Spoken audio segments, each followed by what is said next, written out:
बनाते हैं, स्वावलंबी बनाते हैं और संबोधित करते हुए कहते हैं, ऐ बंदे कर ले आप निवेरा। बंदा हुआ होता है जो बंधा हुआ होता है, चाहे वे कहीं भी बंधा हो, क्रांति आश्रम में मोह माया में बंधा हो, चाहे वो ईश्वर परमात्मा ब्रह्म या देवी देवता या तमाम तरह के भ्रम विश्वास से उनमें बंधा हो, तो बंधे को बंदा कहते हैं और बंदा कहते हैं भक्तों को भी बंदा कहा गया। इसलिए समस्त मानव जाति को पुकार करके कहते हैं, बंदे कर ले आप निवेरा, आप ये तिलक आप छोड़कर मेरे कहाँ घर तेरा। समस्त मानव जाति के लिए एक बहुत बड़ा संदेश देते हैं कि आप आपका कल्याण स्वयं करो। तुम्हारा कल्याण करने वाला, तुम्हें मुक्ति देने वाला कोई दूसरा ऊपर नीचे नहीं है।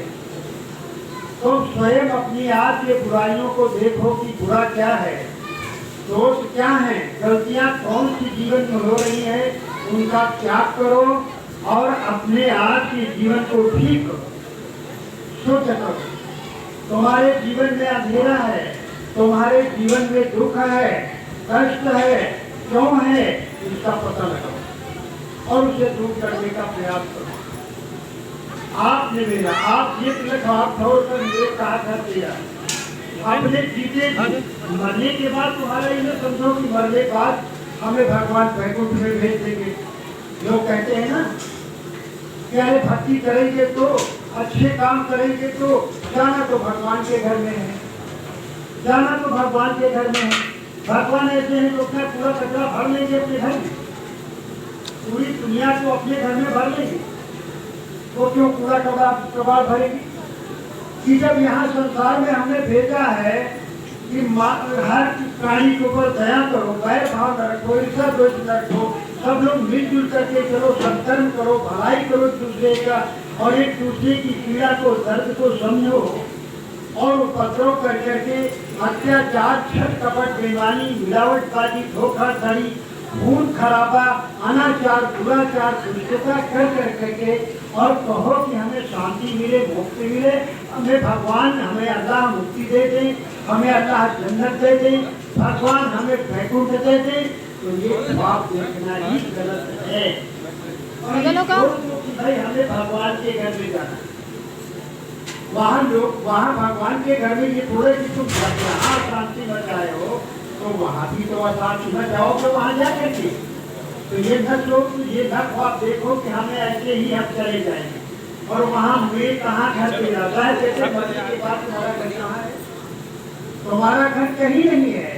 जीते जी तुम अपने आप का उद्धार अपने स्वयं करो, अपना कल्याण तुम स्वयं करो। तुम्हारा कल्याण उद्धार सुधार करने वाला कोई दूसरा नहीं है। दूसरों के सहारे न रहो, कर बढ़िया पर आप छोड़ दिलाइया, जाके आंगन नदिया बाहर सो के करे प्यास। साहब कहते तुम अपने बाहुबल का भरोसा करो।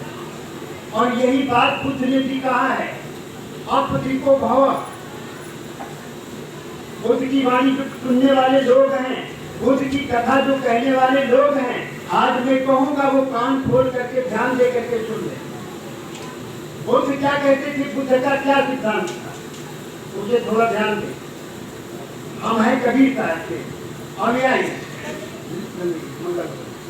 लेकिन हम सबका अध्ययन करते हैं। वेद में क्या लिखा, शास्त्र में क्या लिखा, पुराण में क्या लिखा, दंडावेदता में क्या लिखा है, बाइबल में क्या लिखा है, पुराण में क्या लिखा है, इसको ध्यान दे करके। लेकिन लोग पढ़ते नहीं है, सिर्फ ऐसे घृणा हिंसा द्वेष में हम जी रहे हैं। तो ये कोई जिंदगी नहीं है। इसलिए साहब कहते सुनिए सबकी निवेदी अपनी, सबकी सुनो, सबकी पढ़ो, देखो, लेकिन स्वयं अपने दिमाग में विवेक विचार करो। ये मानव मस्तिष्क जो है ज्ञान भंडार है। ये माताएं बिजली लगाती हैं, ये माताएं यहाँ पर बिजली लगाई, ये माताएं बिजली क्यों लगाई यहाँ पर? छोड़ो भाई, माताएं बिजली इसलिए लगाती हैं कि यहाँ पर ये दिमाग, मतलब बुद्धि का दरवाजा यही है, ज्ञान का भंडार यही है। इसलिए ध्यान दे, थोड़ी बात नहीं कहती कि जब मास्टर साहब, जब हम लोग स्कूल कॉलेज जाते थे पढ़ने के लिए, तो कॉलेज में तो इस तरह नहीं होता है, लेकिन ये प्राइमरी में ये जरूर होता है कि जब कोई क्वेश्चन होता है या कोई सवाल होता है और हम नहीं बता पाते हैं या कोई बच्चा नहीं बता पाता है तो मास्टर साहब क्या करते हैं? मतलब मास्टर साहब सबसे ज्यादा सबसे पहले क्या खींचते हैं? हमारी खूटी खींचते हैं। ये कंप्यूटर है ना, ये कंप्यूटर, यहाँ 7 करोड़ तत्व है। ये कंप्यूटर है, इसमें सारे प्रोग्राम से भीड़ है। आप ध्यान दें, आपके रिश्तेदार नातेदार, आपके परिवार के और जितने भी दोस्त मित्र हैं वो सबके फोटो इसमें हैं। हम एक दूसरे को पहचान लेते हैं ना, क्यों पहचान लेते? क्योंकि उनके चित्र हैं हमारे दिमाग में भरे हुए हैं, मेमोरी इसमें है। इसलिए जब मास्टर साहब कंप्यूटर की खूंटी जब खींचते हैं तो बड़े जो खींचते कहते सब छोड़ दो, बस सवाल आ जाता है, यानी आंसर आ जाता है, उत्तर आ जाता है तुरंत ही। क्यों कि इससे जब कान मास्टर साहब खींचते हैं ना तो इसमें एक रासायनिक क्रिया पैदा होती है। रासायनिक क्रिया, ये जो टीचर है जानते हैं, रासायनिक क्रिया एक यहाँ से पैदा होती है और इसके अंदर पैदा होकर के तुरंत ही सवाल का जवाब सामने आ जाता है फौरन। ये मस्तिष्क ज्ञान मंडल है। इसलिए जो भी लोग यही त्रिपुटी भंवर गुफा में इंगला पिंगला सुषमा नारी ये सब और द्वार खुलता है बुद्धि का, विद्या का, यही से द्वार खुलता है। इसलिए कहा गया, उर्दू में भी कहा गया है, लौह महफूज जस शर्मानी बिला धाती मिठाई सब्जी मुहासिर आज हजारा खुद हुई उमूल किताब खुद आया खुदा बाज गया। ये सुरक्षित तुम्हारा चित्र पर, तुम्हारी हाफिजा, तुम्हारा दिल, ये दिल तुम्हारा, ये हृदय तुम्हारा, वेदों का भंडार, वेद यहीं से निकले और जो है व्याकरण 9 व्याकरण यहीं से निकले, स्मृतियां यहीं से निकली, रामायण गीता सब यहीं से निकले, कुरान यहीं से निकली, वेद बाइबल यहीं से निकले हैं। यहीं से जितनी दुनिया की भाषाएं लिपियां कहाँ से निकली? मानव मस्तिष्क के द्वारा निकली। आसमान से कोई किताब नहीं गिरी हुई है, ये केवल अल्लाह की या भगवान की मोहर ठोकी गई है ताकि लोग माने, चाहे उल्टी सुल्टी चाहे जैसी बात हो, मान लो भाई भगवान ने कहा है।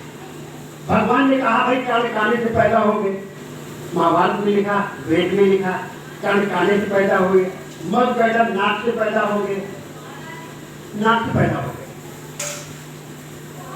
अभी लिखा है भाई, लिखा है, लेकिन आप विवेक करिए, अपना दिमाग थोड़ा दौड़ाइए। अगर कान से बच्चे पैदा हो जाते थे, गोकर्ण गाय से पैदा हो गए और नारद छाले से पैदा हो गए, हाथेली हाथ से पैदा हो गए और जो है मधु कैटअप जो है नाक और कान से पैदा हो गए। आप ये सोचिए अगर पहले हो जाते थे तो आप क्यों नहीं होते? अगर इस तरह बच्चे पैदा हो जाते तो ये सारे वैज्ञानिकों की जो नसबंदी की योजना है सब फेल हो जाए। कहाँ ऑपरेशन किया जाता है, कहीं न कहीं से तो बच्चे हो ही जाते, लेकिन ऐसा होता है। लेकिन लिखा है भाई, पंडित जी कहते थे ना, तखत के ऊपर तखत डाल करके पंडित जी इतनी बड़ी कोठी में कहते हैं, तो बात कैसे गलत हो सकती है? क्योंकि ईश्वर की वाणी, कुरान की वाणी कि पहले चंद्रमा कटा नहीं था, मोहम्मद साहब ने ऐसे उंगली ऐसे कर दिया, बस चंद्रमा के 2 टुकड़े हो गए। वाह क्या जादू है भाई,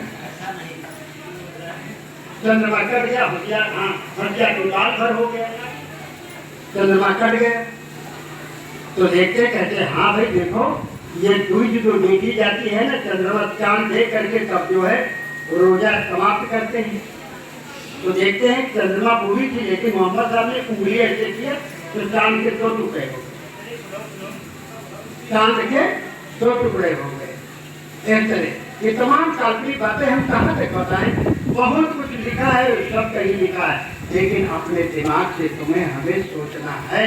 इसलिए अपनी बुद्धि का उपयोग करो, बुद्धि के द्वारा ध्यान दो। तो ये सदगुरु कबीर साहब का वैज्ञानिक जो है चिंतन है, वे कहते हैं कि जो है अपने आप का निवेरा तुम स्वयं करो, तुम्हारा उद्धार करने वाला कोई ऊपर बैठा नहीं है। संत कबीर की वाणी इतनी लोग सन्यासियों ने माना, उदासियों ने माना, वेद शास्त्र को पढ़ने वाले पंडितों ने माना कि कबीर सच कहते हैं कि पूरब दिशा हरि को वासा। जितना हिंदू समाज है वो सब कहता है कि पूरब में भगवान विश्वनाथ रहते हैं, उद्धार करने वाला वो पूर्व दिशा में रहता है। और पूरे मुसलमान भाई कहते हैं कि हमारा अल्लाह ताला जो है वह कहाँ रहता है? पश्चिम में। इधर तरफ वो नहीं नमाज पढ़ते, वो पश्चिम की तरफ पढ़ते हैं। जानते हो ना, पश्चिम तरफ नहीं पढ़ते, पश्चिम तरफ नहीं पढ़ते हैं। नहीं समझ में आ रही बात? अल्लाह पश्चिम में है ना, पूरब की ओर नहीं मुँह करके पढ़ते हैं। पश्चिम अल्लाह मुकाम कहते हैं। हमारे अल्लाह ताला का मुकाम जो है वो पश्चिम की तरफ है, इसलिए पश्चिम की तरफ ही मुँह करके पढ़ते हैं। और हिंदू कहते हैं हमारे भगवान पूर्व दिशा में। तो सदगुरु कबीर साहब कहते हैं पूरब दिशा हली को वर्षा, पश्चिम अल्लाह मुकामा। अरे दिल में खोज दिलहिमा खोजो, यही करीमा राम। वो करीम राम जो है वो हृदय में है, तुम्हारे दिल में है। वो दिल में हृदय राम बसा हुआ, परमात्मा बसा हुआ है, वह रूह है, वह अल्लाह है। और वो कहता है ऐसा करो, ऐसा न करो, ये गलत है, ये सही है, ये जो है पाप है, ये पुण्य है। ये हमारे अंदर आता नहीं दिमाग में। क्यों चोरी करने चलता है तो सावधान थोड़ा होता है, पता नहीं मार डालेगा, लगे बच्चे खराब हो जाए, चलो लौट चलते, ठीक है तो चलो देखा जाएगा, या तो मर जाएंगे या तो मार करके आएंगे दूध खाकर। अब देखिए ये होता चित्त मन बुद्धि अहंकार, ये चतुर्थे अंतःकरण होते हैं। तो इसमें एक दफा जरूर आदमी सोचता है, सोचने के पहले लोग कत्ल करने के और डकैती डालने कत्ल करने के पहले लोग क्या करते हैं? अपने दिमाग को बेकार कर लेते हैं, जैसे थोड़ी पी लिया जाए ताकि काटने में दर्द ना आए, छटपटाहट हो तो दर्द ना आए, पहले दिमाग को बेकार कर देते हैं। इसलिए जाते हैं, सोचते हैं, लेकिन फिर अहंकार बस पाप बुद्धि बस जो है वो गलत काम की तरफ चले जाते हैं। इसलिए तुम्हारे हृदय में ही परमात्मा तत्व का वास है, बाहर नहीं है, तो बाहर न भटको।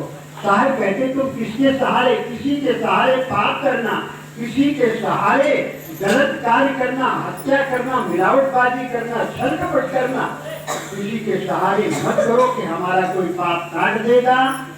और हमारे जो है जब कयामत का दिन आएगा तो मोहम्मद साहब वहाँ खड़े होकर के और हम लोगों की वकालत करेंगे कि भाई इनको बख्श दिया जाए, इनके गुनाह बख्श दिए जाए। वहाँ वकालत कुछ काम नहीं देती।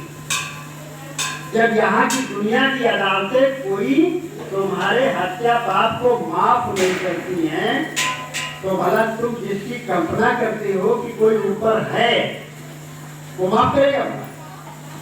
कबीर साहब कहते हैं माफ करेगा क्या तेरा वहाँ बाबा काका है? दिल मत तोड़ किसी का, बच्चे घर खास खुदा का है। ये कबीर साहब की बात है। कहते हैं दिल मत तोड़ किसी का, चाहे चींटी हो चाहे हाथी हो, कोई भी हो, किसी का दिल मत तोड़ो, किसी को मत दुखाओ, नहीं तो वो पीड़ा दर्द तुम्हें जरूर मिलेगा। और कल्याण करने वाला कोई नहीं है। इसलिए समझ बूझ करके अपने अवगुणों को, अपने दोषों को, अपनी बुराइयों को त्याग करो, सावधान हो जाओ, बस वो अपना तुम्हारा कल्याण हो जाएगा। ध्यान दो, बंदी कर ले आपने मेरा आप लग, तुम स्वयं को लखो, देखो ये पंच भौतिक शरीर में आखिर कौन बोल रहा है, ये आवाज कहाँ से आ रही है? लोग अक्सर कहते हैं कि अरे भैया हवा हवा में मिल गई, पानी पानी में मिल गया, मिट्टी मिट्टी में मिल गई, आग आग में मिल गई, आकाश आकाश में, कुछ है कुछ नहीं, सब यही है, मरने के बाद कुछ नहीं, बस सब बुरा देते, मरने के बाद कुछ नहीं। इधर बहुत बंधु कहते हैं कि भाई पाप होने कुछ होता है, पुनर्जन्म है ही नहीं, ये पुनर्जन्म को चाहते बैठे, ये पुनर्जन्म को उड़ाए बैठे हैं, ये कुछ नहीं, कुछ नहीं, तुम्हारे कहने से कुछ नहीं होगा। ये कौन बोल रहा? आदमी जब मर जाता है तो डॉक्टर कहते थे डेड बॉडी, यानी डेड बॉडी है, मर गया आदमी, अब ये लाश हो गई, यहाँ लाश कहते, कोई मुर्दा कहता, अपनी अपनी भाषा में सब कहते हैं लोग। आप सोचो पहले उसमें जो है धनंजय वायु है जो शरीर को फुला देते हैं, वायु है कि नहीं? उसमें हवा है तो वो फूला हुआ शरीर है, ठीक? उसमें गर्मी का भी उसमें पृथ्वी है, उसमें सारे तत्व मौजूद हैं। आंखें हैं, कान है, नाक है, जीभ है, त्वचा है, हाड़ है, मांस है और पैर हाथ सब कुछ है। लेकिन वो कौन सा यंत्री उसमें बैठा था, कौन सा ड्राइवर था जिसके चले जाने पर, जिसके निकल जाने पर ये पूरा शरीर जो है मतलब निष्क्रिय हो गया, क्रिया नहीं कर रहा, उसे जानना है। उसी को रूह कहते, उसी को ब्रह्म कहते। ये उर्दू में कहा गया है, जिस्म और रूह और जिस्म का रिश्ता अजीब है। रूह और जिस्म का रिश्ता अजीब है। जिंदगी भर साथ साथ रहे लेकिन ताल्लुक ना हो सका।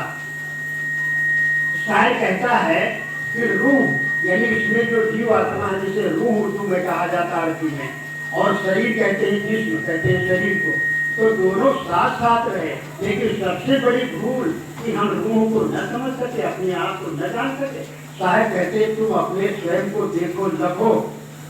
मैं चिंता करता हूँ, मैं सोच विचार करता हूँ, मुझे दुख है, मुझे भूख लगी है, मुझे प्यास लगी है, मुझे सुनाई दे रहा है, मेरा हाथ दर्द कर रहा है, मेरा पांव दर्द कर रहा है, मेरा पेट दर्द कर रहा है, मेरी आंखें हैं, मेरे कान है, मेरा सिर है, मेरा शरीर है। ये कौन कह रहा है? एक घर में कोई खड़ा हुआ है, कहता भाई साहब इधर हमने जो है इधर रूम ये बनवा दिया है, इधर ये जो है हमारे मेहमान आते उनके बैठक के लिए बना दिया है, इधर जो है सोने के लिए बच्चों के लिए, और इधर और कमरा है, इधर रापर रूम है। तो इसी तरह इसका मतलब जो बता रहा है घर में खड़ा होकर के, तो क्या वो घर है? वो घर है? आप लोग जवाब दें। घर में कोई आंगन में खड़ा होकर के और पूरा कमरा अपने पूरे घर को गिरा रहा है ना, तो घर है? वो घर से अलग है कि नहीं? तो भैया आता तो नहीं आप मतलब घर में खड़ा, तो क्या वो घर है? घर नहीं है ना। हम शरीर में गिना रहे, मेरे कान, मेरी नाक, मेरी आंख, इसका मतलब हम अलग हैं और ये शरीर अलग है, इसमें रहते हुए भी वही निकल जाता है। जब उसे रूह कहते हैं, जीव कहते हैं, ब्रह्म कहते हैं, दृष्टा कहते हैं, और उसे जो है वो दृष्टा कहते हैं, उसे चेतन भी कहते हैं, उसे ब्रह्म भी कहते हैं, उसे राम भी कहते हैं। कोई भी भाषा वाचा, कोई पानी, आग, जल, नीर, कुछ भी कहते, लेकिन वस्तु एक ही है। इसलिए साहब कहते हैं तुम अपनी गलतियों को देखो और अपने आप का निवेदन करो। तुम अपना जो है रास्ता स्वयं बनाओ, अपने दुख को दूर स्वयं करो। जैसे बुद्ध भगवान ने कहा कि आप दीपो भव, तुम्हारे जीवन में अंधेरा है तो तुम खुद ही अपने विवेक और ज्ञान का, विवेक का दीपक जलाओ, तो अपने अंधेरा मिटाओ। तो प्रार्थना करते हो खंभे से, सूर्य नारायण से, कहीं पीपल महाराज से, कहीं भगवती मैया से, और ये तो माताएं भी कहती आंधर खोपड़ी है भैया, हमको जाने को कितना झूठ बोलती। खोपड़ी में 2 आंखें लगी, काजल लगा है, बड़ी बड़ी आंखें, और रोज देखती शीशा से हमारी की आंखें बड़ी आंखें। और देवता ने कहा आंधर खोपड़ी महारानी, हमको जाने पूछे नहीं ना, हम जानते हैं तुमसे कुछ पूछते हैं, कुछ जाने पूछे नहीं। लेकिन जब लड़ाई भाई होने लगेगी तो कहीं ज्यादा अंधेरे हो ना, तो लोग जहाँ सब देखते हैं और सब हम जानते हैं, समझ लो हमका सब तीनों की लोग दिखाते हैं। लड़ाई में तीनों की लोग दिखाई, लेकिन देवी के सामने आंधर को पड़ी। यह अज्ञानता तुम्हारे लिए जानी चाहिए, अज्ञानता नहीं रखनी चाहिए। तो देवी का रूप हो, माँ तुम्ही हो, भगवती तुम्ही हो, जगत जननी जगदम्बा तुम्ही हो, जगत की अम्बा। हम लोगों को जन्म दिया, लालन पालन किया, पढ़ाया लिखाया, संस्कार किया, और हमको वाणी बोलने के लिए तुम सरस्वती हो, तुमने स्वर दिया। मम्म को हो बेटा, पानी पानी कहो, पापा कहो, मामा कहो, मौसिया कहो, जीजा कहो, सादे कहो, और तमाम की तरह के रिश्ता नाते किसने बताया? कोई ऊपर वाले ने बताया? इसलिए हृदय में बस रहा है, ध्यान दें। तो बंदे करिए आप मेरा, आपके तिलक आप छोड़कर मुझे कहाँ कर दिया। अपनी स्थिति तुम स्वयं करो, अपने मन को तुम स्वयं पवित्र करो, तब तुम्हारा, यदि तुम्हारा तुम्हारे मन में विकार बने हुए हैं, तुम्हारा मन मैला है, गंदा है, तुम्हारा आहार विहार गंदा है, तुम्हारे कर्म आचरण गंदे हैं, तो इस दुनिया के अंदर कोई देवता, कोई वेद मंत्र, कोई बुद्ध वाणी, कोई कुरान की आयत तुम्हें उद्धार नहीं कर सकती है, तुम्हें कल्याण मोक्ष नहीं दे सकते हैं। जब तक कि तुम्हारे मन विचार आहार और बुद्धि शुद्ध नहीं है, तब तक तुम किसी के अनुयायी बन जाओ। आप ध्यान दें, अरे थोड़ा देख करके ध्यान दें। जैसे बुद्ध जब घर से साथी के साथ में जब निकले हैं, तो जब बुद्ध साथी के साथ में निकले हैं, तो साथी को देखा कि साथी ये जा रहा है, देखा एक बूढ़ा जा रहा है डंडा टेकते हुए, और उसकी कमर भगवान की तरह टूटी हुई है, उससे हड्डियां सब बाहर निकली हुई हैं। तो भगवान बुद्ध कहते हैं कि ये क्या है, ये कौन सा जीव है, ये कैसा है, ये क्या है, साथी ये बताओ। तो साथी कहता कुमार कुछ नहीं, कोई बात नहीं, चलो कोई बात नहीं, कहीं नहीं, रोको रथ को, रोको, ये कौन सा क्या है। तो कहा कुमार बताएं, हमको बताने का आदर नहीं है, क्योंकि तुम्हारे पिता ने कह दिया कोई पूछे कोई बात तो इनको कुछ कहना बताना नहीं। तो जिद कर दिया, जब सिद्धार्थ ने जब जिद कर दिया कि बताओ आखिर है क्या, क्या है ये, तो कहा कुमार ये हमारे तुम्हारे जैसे जन्म लिया था, ये भी एक बच्चा हुआ था, शिशु रूप में हुआ, फिर बालक रूप में हुआ, फिर जवान हुआ, फिर अब क्या हुआ, चौथापन आ गया, अब ये बूढ़ा हो गया। तो कहीं बूढ़ा क्या होता है, कहीं न मांस इसका जल गया है, काफी उम्र हो गई है, और ये धनुआकार हो गया है, हमारी तुम्हारी तरह सीधे चलते थे, लेकिन अब जो है बूढ़े हो गए तो धनुही की तरह हो गए, तो लाठी का सहारा, डंडे का सहारा लेकर चलते हैं। अरे तो ये कांप रहे हैं और ये कड़ा रहे हैं। तो कहा हाँ, क्या कोई इनकी बीमारी क्या है, अरे बीमारी मारी कुछ नहीं, वृद्धावस्था ही एक ऐसी अवस्था आ जाती है, बिना बीमार के ही बीमार हो जाते हैं, दर्द होती है, पीड़ा होती है, उठने बैठने चलने में पीड़ा होती है। ये भगवान से विनती प्रार्थना करते कि भगवान हमको उठा लो जल्दी, इस जिंदगी से, इस नरक से हमें बचा लो छुट्टी दे। कहा अच्छा ये बात है, तो हम भी बूढ़े होंगे, हम भी लाठी देखेंगे, हम भी रोएंगे, चिल्लाएंगे, परेशान होंगे। फिर आगे देखते हैं कि ये घूरता जा रहा है, राम राम सत्य है, सत्य बोलो मुक्त है।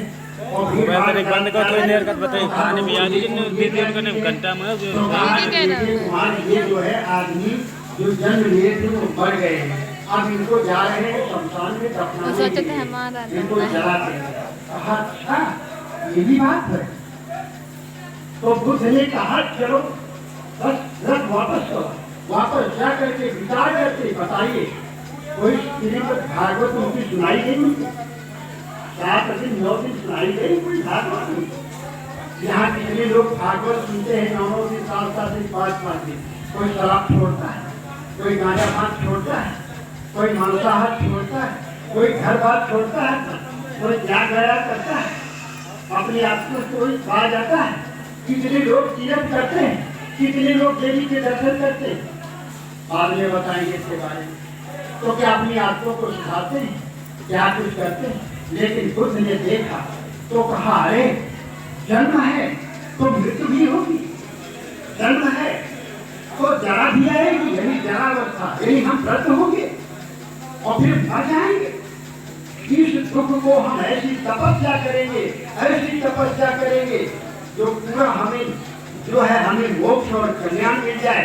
तो हम जन्म होना और वृद्ध होना और मृत्यु होना, इन तीनों से छुट्टी पा जाए। तो ये संसार की जो वासना है, जमने का जो बीज है, पुनर्जन्म होने का जो बीज है, उस बीज को जो वासना बीज है उसको त्याग तपस्या करके हम नष्ट कर देंगे, ताकि लौट करके हमारा जन्म जो है मतलब कहने का शरीर ना मिले, हम मोक्ष गति को पा जाए। निर्वाण का मतलब है, शब्द को सुधार के समझिए, निर्वाण का मतलब है वासनाओं का बुझ जाना, वासनाओं का नष्ट हो जाना। जो मन में संसारी वासना है, विषय वासना, मोह वासना, काम की वासना, लोभ की वासना, मोह की वासना, जब संसार की सारी आसक्ति वासना नष्ट हो जाती है, उसी को निर्वाण कहते हैं कि बुझ जाती है जब वासनाएं, तब इस आत्मा का जीव का कल्याण हो जाता है, फिर शरीर धरना नहीं पड़ता है। तो कितना बड़ा त्याग तपस्या किया है, ऐसे थोड़े हो जाता कि ऐसे खाली होता है। तो इसलिए साहेब कहते तुम चाहे जिसका नाम रख लो, चाहे जिसके अनुयायी बन जाओ, चाहे जिस धर्म में जाओ, लेकिन जब तक तुम्हारे आहार में